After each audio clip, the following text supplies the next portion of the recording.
Hello everyone, this is BIPINCHANDRA KALBANDE, Assistant Professor and Head, Department of Botany, Nabira Mahavidyalaya, Katol.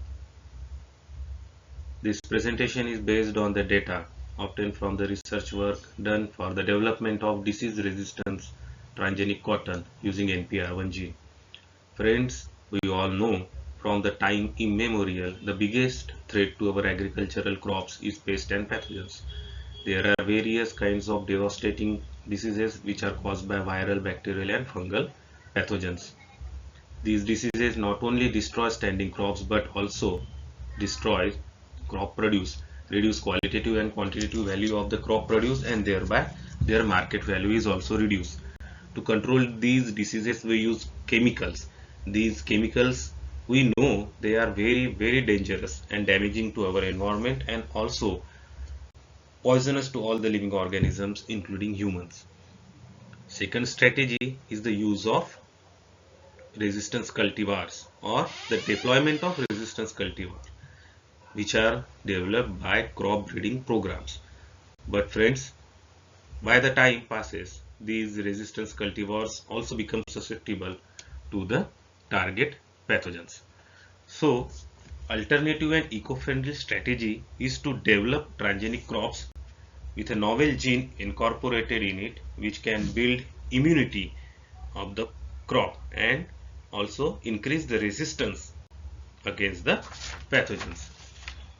Friends, our work is one of the initial work done in India for the development of transgenic cotton or disease resistance transgenic cotton using NPR1 gene. Cotton is our primary economic cash crop and we are at the #1 in the world in cotton production. Why this is? This is because we have adopted transgenic Bt cotton, but Bt cotton only targets bollworm problem. It does not solve the crop disease problem. So we have decided to focus on crop diseases, cotton diseases. So we have selected NPR1 gene, which was or which is known to develop resistance against various pathogens. So we have isolated this NPR1 gene from Arabidopsis thaliana ecotype Columbia 0. We have PCR amplified the gene, then clone this gene in PCR cloning vector, sequence characterize this gene, and after characterization we put this NPR1 gene in binary vector PBNAR, which is used for plant transformation. This recombinant PBNAR anti-NPR1 binary vector is then put into Agrobacterium tumefaciens EHA105 strain. This strain is then used for transformation. We have used or we have selected cotton variety LRK516, which is basically susceptible for many cotton pathogens. Friends, we have used Agrobacterium mediated in-planter transformation strategy for the development of transgenic cotton.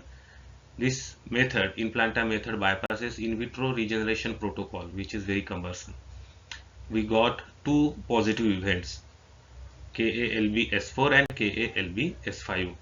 We have done molecular characterization by PCR and Southern for the presence of transgenic gene, that is NPR1. Then we have done pathogen bioassay or fungal bioassay. For what? To see whether the gene, NPR1 gene we have put into these transgenic events, cotton events, is working or not. For that we have selected Rhizoctonia solanae. It is a soil-borne pathogen.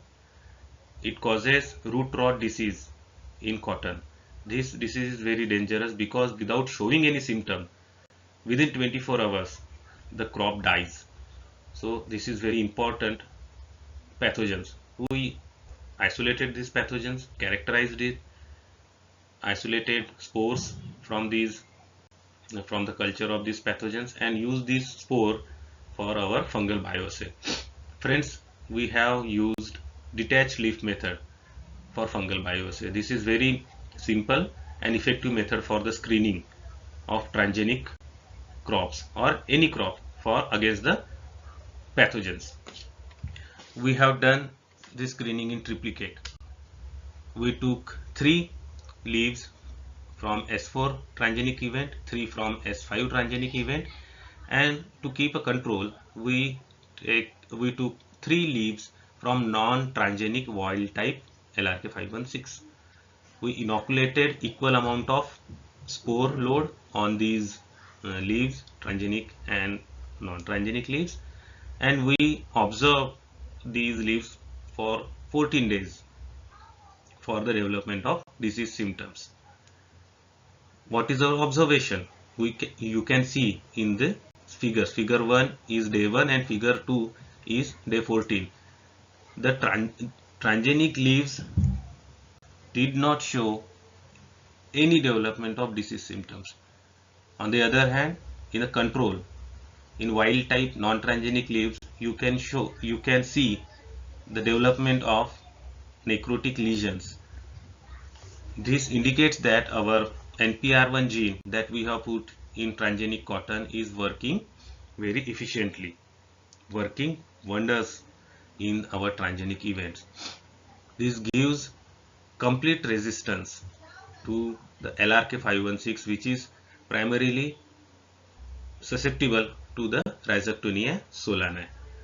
This, what does it tells us? That these transgenic events can delay the initiation of disease and also provide total resistance to the plants from the pathogens. This gene, NPR1 gene, can save the plant from complete occurrence of the disease and also protect seed from the post-harvest damage.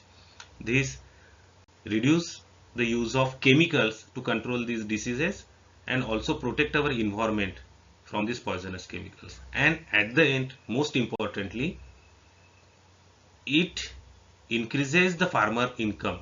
How? Because we get the more yield and we use less chemicals. So we save the money and in return we get good crop and good money for the farmers.